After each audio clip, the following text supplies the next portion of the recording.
so now we're up to part 4 of our 6 best exercises for a football player. This one is probably the king of exercises for building strength in the glutes. Alright, so if everyone needs to have strength in the glutes, but a football player to be able to balance really well when they're kicking a ball and just prevent half the problems that they have with their legs.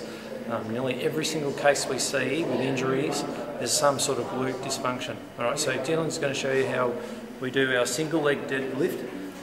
And we're using a Swiss ball here, so he's needing a massive amount of stabilisation. If you watch carefully with his leg, you can see his leg shaking all around the place. We'll get him to do 2 more after this one. And this is like a skill of learning how to bend. And he needs strength, stability, and a huge amount of balance. Alright, so this is one of our key exercises for nearly anyone, but especially a footy player. So what I'm going to show you next is how we relate this to the football game.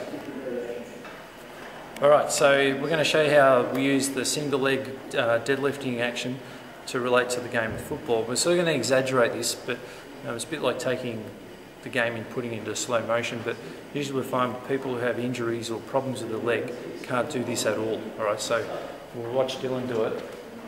And basically he's going to try and balance on one leg and kick the ball to knee perfectly straight every time without touching the ground at any point.